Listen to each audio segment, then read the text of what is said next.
En el capítulo anterior, el jefe del equipo que había entrado con nuestro protagonista finalmente había mostrado sus verdaderas intenciones. Estaba poseído por un demonio y dispuesto a acabar con todos los participantes del equipo. Esa gente, Jiraiya Sama habla. Continuamos con la historia de nuestro prota, que luego de 10 años apareció como un despertado dentro de un mundo en el que se volvió realidad un videojuego. Continuemos con la historia donde la dejamos. Los demás miembros del equipo parecen estar bastante sorprendidos al enterarse de que era un demonio. El chico de pelo negro le dice que de ninguna manera. ¿Cómo podría estar hablando eso? ¿Cómo podría ser un demonio? ¿Cómo podría Cheolmin ser un demonio? Pero de repente para él todo se pone oscuro. Ya no puede ver nada. Se pregunta dónde están todos. Y el miedo empieza a mostrarse en su rostro. Rápidamente escucha unos gritos de miedo, horror. Cuando voltea para atrás, ve a todos sus amigos siendo absorbidos por la oscuridad. Imágenes horribles, su amiga pidiendo ayuda, sangrando por sus orificios, y él sin siquiera poder hacer nada. De repente, vemos que lo que está pasando es que el demonio los estaba observando, y la mentalidad de todos era demasiado baja. Inmediatamente nuestro prota advierte que no se acerquen, y una ventana de estado aparece frente a nuestro prota. Estado anormal, miedo. Ellos comienzan a sentir el terror, pedir ayuda, y el demonio solamente empieza a reírse, burlándose de que están temblando del miedo por la ilusión que soñaron de sí mismos, diciendo que los humanos son tan...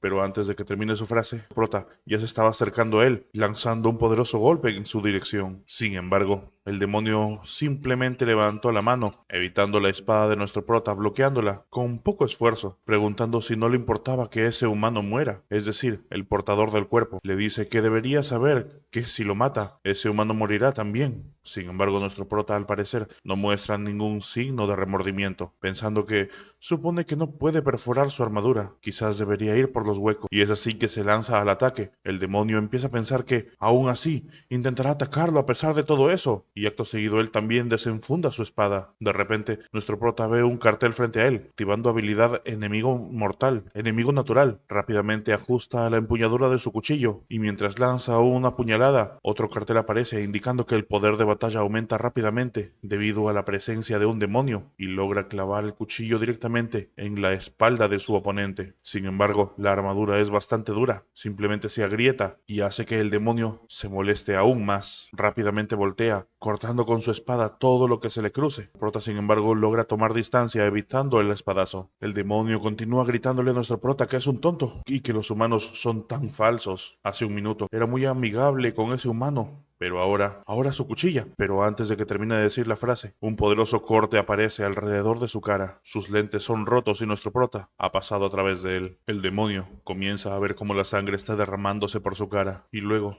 empieza a gritar con todas sus fuerzas, como si el dolor le hubiera traspasado en el alma. Empieza a reírse y a pensar como si estuviera loco, preguntándose cómo lo habían acuchillado a él y encima a un simple humano. Sin embargo, de repente siente algo. Maldición. Eso era plata. Prota entonces se dirige al demonio, diciéndole que no intente hablar con él, porque él no habla con presas. De inmediato ajusta nuevamente el empuñe de su cuchillo de plata, amenazando al oponente demonio, que continúa tocándose la sangre saliendo de su rostro. Empieza a preguntarse dónde salió todo mal. Entramos ahora en unos recuerdos de él hace unos momentos, habiendo estado muy lastimado, y un hombre más grande que él lo llamaba por su nombre, diciéndole que se estaba distrayendo mucho, si acaso le dolía. Le advierte que desde antes debería haber dejado de ir a las rupturas peligrosas, pero no importaba, él debería dejar eso, puede ir al gremio y ser un analista. Sin embargo, el chico solo sonreía, él solo quería vivir, no quería vivir como un perdedor. Otro recuerdo de él encontrándose con unos guerreros saludándolo e identificándolo como el hermano mayor de Team, pidiéndole que le den la enhorabuena a su hermano por sus éxitos en incursiones con jefes adultos grandes, diciéndole que tendría que trabajar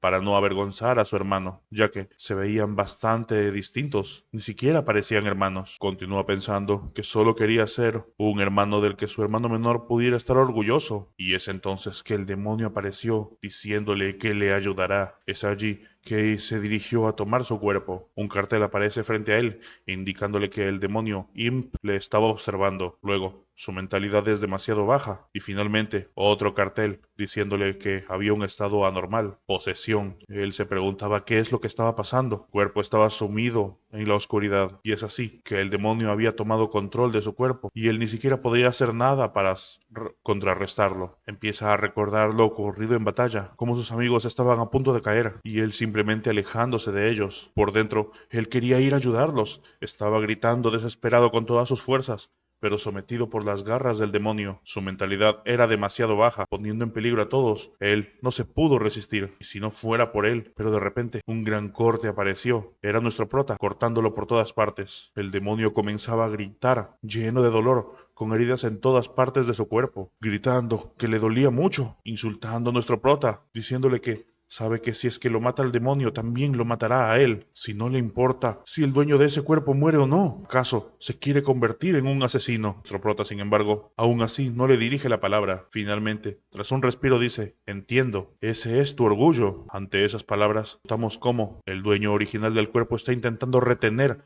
al demonio allí, y este demonio ahora se ve indefenso, siendo sujetado y a punto de morir a manos de nuestro prota. Este finalmente aprieta su empuñadura con su cuchillo de plata y se lanza en dirección a un gran corte hacia él, acabando de esa forma con el demonio, separando la cabeza del cuerpo. Nuestro prota le dice que ese orgullo lo había recibido de él, diciendo su nombre al final, Nam Cheolin. Y finalmente, luego de que todo se puso oscuro, Nam Cheolin, el guerrero, despierta y su cuerpo está intacto. De repente se pregunta qué demonios había pasado. Él definitivamente había sido poseído por un demonio. De repente sus compañeros le hablan, le preguntan si está bien. Él mira sus manos y ve que está vivo. ¿Pero cómo? Si lo apuñalaron. Y desde atrás se escucha una voz que le dice que se lo dijo. No tenía de qué preocuparse, porque él estaba allí. Luego explica que las emociones negativas de un humano son las que dan el poder a los demonios. Así que tiene que ser orgulloso y no temerle a los demonios. Esos son los ataques de un cazador de demonios. Los ataques de un cazador de demonios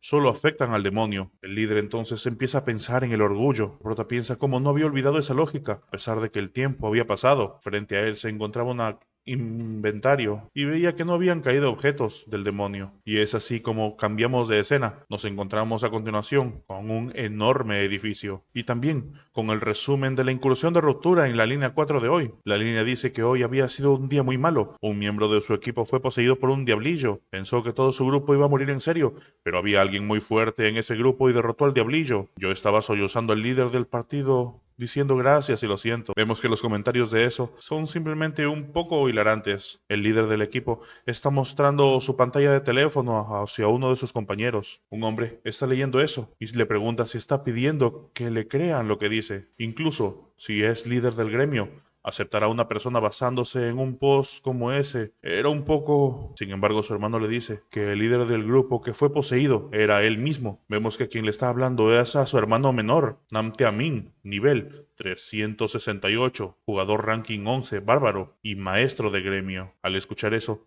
él simplemente se queda estupefacto, dejando que su té se caiga al suelo. Ahora cambiamos de escena y nos encontramos en un edificio aún más alto que el anterior. Dentro de una oficina custodiada por dos hombres, se escucha la sorpresa. Regresamos a la escena anterior.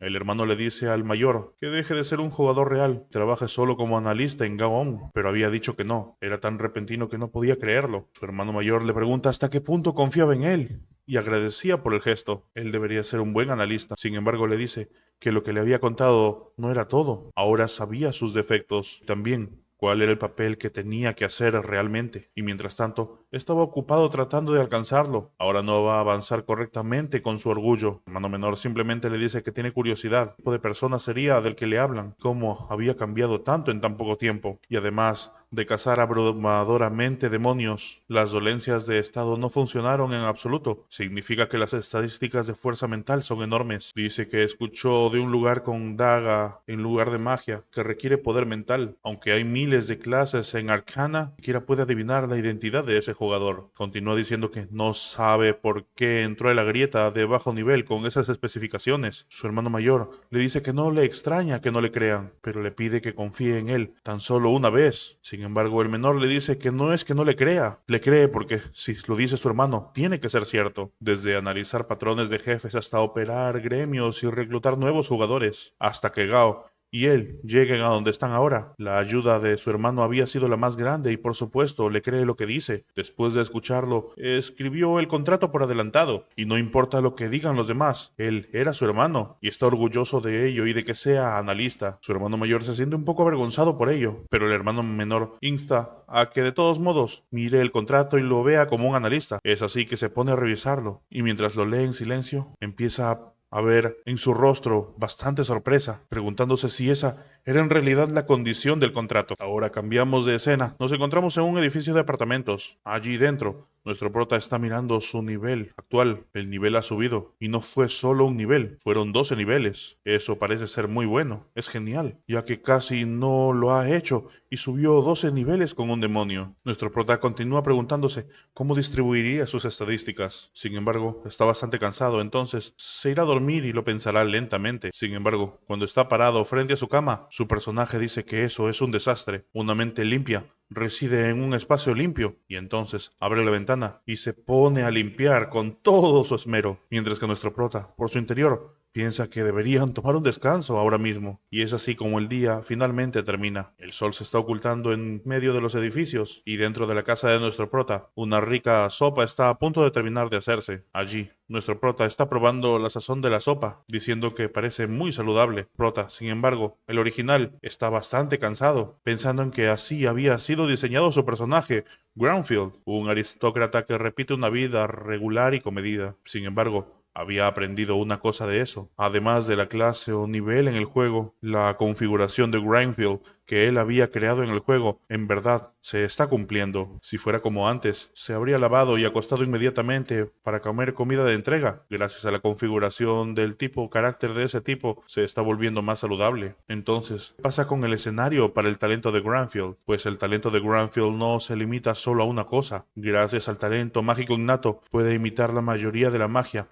con tan solo mirarla. Un cerebro despejado es básico. Incluso el potencial físico debería ser insuperable. Y vemos que antes de que se ponga a pensar en algo, cuerpo ya había escrito. Antiguo Testamento, Granfield, Claudio Arpeus Romeo, conceptos básicos claros, habilidades mágicas y fuerza física. Se pregunta si era tanto lo que tenía. Había escrito solamente las cosas buenas. Y de todos modos, si esas configuraciones realmente se están aplicando, no tiene más remedio que comprobarlo. De repente el teléfono suena y observa quién está hablándole. Le hablaba el líder del equipo, que lo había librado del demonio, saludándolo, preguntándole si estaba teniendo un buen día. A continuación abre el mensaje y no solo era un nuevo día, era casi un testamento. Y en pocas palabras, era una oferta de reclutamiento. Prota mientras mira el mensaje piensa que no sabe lo que está pasando, pero está en problemas en ese momento. Amablemente se negará a verlo más tarde, pero entonces piensa cómo echará un vistazo. Esa era la configuración a la que se refería. Puede imitar la mayoría de la magia con solo mirarla. Allí ha escrito todo lo que tenía, y es entonces que lo siguiente que hace es ver videos en YouTube, videos de magos, utilizando su hechizo, magos distintos, peleas distintas, mirando videos y tomando notas. Cambiamos de escena y nos encontramos con el líder del equipo y su hermano menor, mirando el mensaje en su celular. El mensaje reza, simplemente, es difícil, ante todo el gran mensaje que le habían llevado con anterioridad. ¿Es difícil?, se preguntan los dos. Preguntan si acaso habían recibido la oferta de otro gremio, y rápidamente comienzan a asustarse. El hermano menor grita que Gaon es el gremio número 1 en Corea. Ofreció una condición del 95.5 al 0.5 y además de los gastos de vivienda, automóvil y actividades. ¿Cómo podría dejar atrás una oferta de ese tipo? Es entonces que el hermano mayor dice que, desde que se creó la torre mágica de Seúl, debido a que los gremios en el extranjero también están haciendo sucursales en Corea uno tras otra, quizás era un gremio del extranjero entonces. El hermano menor se molesta pensando en cómo se atrevían a intervenir en su país, incluso si no es necesariamente un gremio en el extranjero. El hermano mayor piensa que todos los gremios principales que se dice que son suyos están en el país. El hermano menor, sin embargo, está lleno de cólera, pensando en que no puede admitirlo. Ningún gremio puede ofrecer mejores condiciones que las que él está ofreciendo. Es una condición de contrato que no puede mostrar ni siquiera a los altos ejecutivos. De inmediato se pone la chamarra y le dice a su hermano que le diga cómo es esa persona. Su hermano le pregunta por qué y el otro le dice que por supuesto tiene que ir a encontrar encontrarlo y traerlo al gremio antes de que otro gremio se lo robe. Le pide que le cuente los detalles sobre las apariencias y características. Le digo todo lo que se le ocurra. Él se pone a recordar apariencias y características, y lo que piensa es en un animal fantástico, mientras se le viene su imagen a la cabeza. Sí, dice,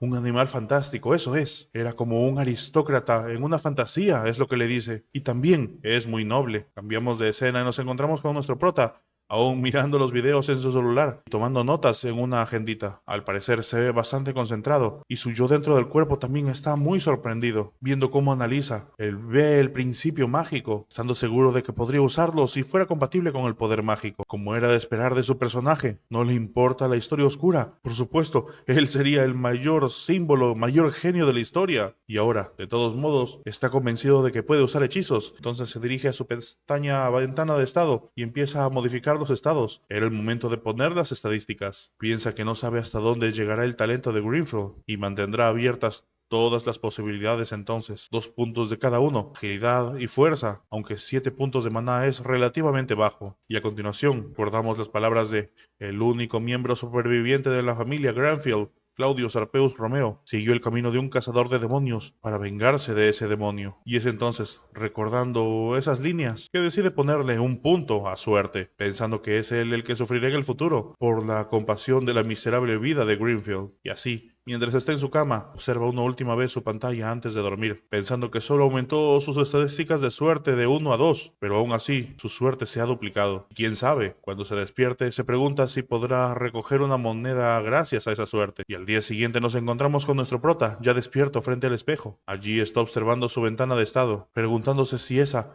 que veía era una moneda que había pensado. Lo que veía ahí era una misión de clase. La misión de clase rezaba, preludio del contraataque. Y hasta aquí el capítulo de hoy, chicos. Espero un nuevo capítulo la siguiente vez. Si quieren continuar con la historia, pueden hacerlo a partir del capítulo número 5. Yo soy Jiraiya Sama, nos vemos pronto. Chao.